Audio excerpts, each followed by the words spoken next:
ఆగండి మేడం, ఆగండి మేడం. మీ డాష్ తో మోడ్ ఎదిరి మోకాల్లోకి వచ్చింది. ఇంటికి వాడు ఏమెత్తుకుపోయాడు? పర్సు ఎత్తుకుపోయాడండి. అందులో డబ్బు ఉంది. మీరు తప్పండి. ఆగండి ఆగండి, వాడు ఎప్పుడో పారిపోయాడు. మీకెందుకు దొరుకుతాడండి?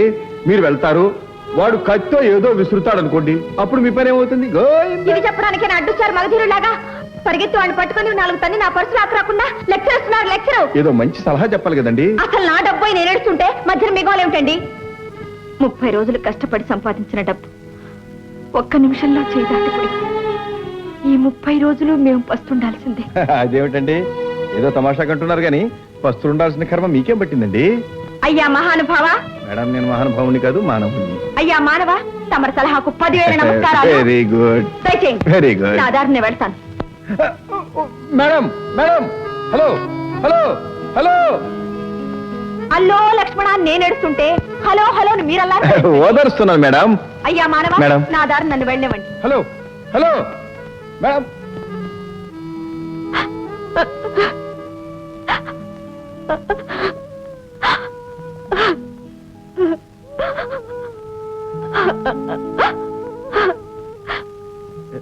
నిజంగా ఏడుస్తున్నది? ఆ పర్సులో ఏముందో చెప్పండి. ఎందుకు? మీరేమైనా ఆరుస్తారా, తీరుస్తారా? చేత నేను సాయం చేస్తాను, చెప్పండి. మా కుటుంబం అంతా నా జీతంపైనే ఆధారపడి ఉంది. జబ్బుగా ఉన్న మా అమ్మకు మందులు కొనాలి. మా అన్నయ్యకు, నాన్నకు, చెల్లెలికి, అందరి ఖర్చులకు నేనే డబ్బు సర్దాలి. ఇదంతా నేను సంపాదించే ఈ 300లోనే జరగాలి. నా కోసం గంపెడాసతో 1000 కళ్ళతో ఎదురు చూస్తుంటారు. వాళ్ళకెలా చెప్పాలి, వాళ్ళని ఎలా సమాధానపరచాలి నాకేం అర్థం కావడం లేదు. నాకిన్ని బాధలున్నాయి. మీరేం చేస్తారు? ఇంతేనా? ఎందుకు అలా నవ్వుతారు? అబ్బే మరేం లేదు. ఆఫ్టర్ ఆల్ ఈ 300 రూపాయలకి ఇంత ఇదైపోతారేమో అని. Never mind. చూడండి, ఈ 300 ప్రస్తుతానికి ఉంచండి. అక్కర్లేదు, తీసుకోండి. ఇన్నాళ్ళు కష్టపడి సంపాదించడానికి అలవాటు పడ్డాను, కానీ విత్తుమెత్తుకోవడానికి కాదు. మీరెందుకు డబ్బిస్తున్నారో నాకు తెలుసు. ఈ డబ్బు గల వాళ్ళ మనస్తత్వం ఎంత?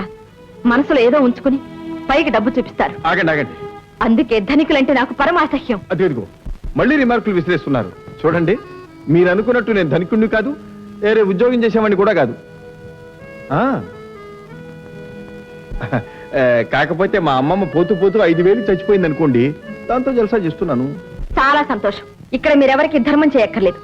పైగా పరాయి మగవాళ్ళ దగ్గర డబ్బు తీసుకున్నట్టు మా ఇంట్లో తెలిస్తే ఒప్పుకోరు. పోనీ మీ సంగతి చెప్పండి. ఇంటెల పాది మీ జీతంతోనే బతకాలా? డబ్బుతో నమ్మగారికి మీరే మందు తీసుకురావాలా? మీ నాన్నగారికి, మీ అన్నగారికి, మీ చెల్లెలకి అందరికీ డబ్బు మీరే సర్దాలా? చెప్పండి, ఇప్పుడు చెప్పండి. ఇంటెల పాదిని పస్తులు పడుకోబెడతారా? లేదు, పస్తులు పడుకోబెట్టలేను. అయితే తీసుకోండి. ఇదిగో చూడండి, మీరు తీసుకోకపోతే ఈ నోట్లు ఇప్పుడే చించవుతాయి.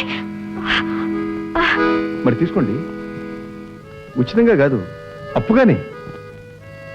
చూడండి, స్వచ్ఛమైన మనస్సుతో ఇస్తున్నాను, తీసుకోండి ప్లీజ్. చాలా థ్యాంక్స్. కానీ వచ్చిన షరతు. చెప్పండి.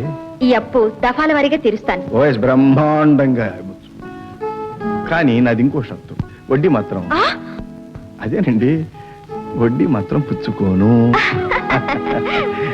మీ పేరేమిటి చెప్పండి? సుశీల. ఓ, నా పేరు రాజారాం. మీరు ముద్దుగా రాజా అంటే చాలు. మళ్ళీ మనం కలుసుకోవడం ఎప్పుడు? అదేనండి, ఫస్ట్ ఇన్స్టాల్మెంట్ మీరు ఎప్పుడు పే చేస్తారు అని. ఫస్ట్ తారీఖే. ఇక్కడేగా. బాబా నమస్తే. నమస్తే.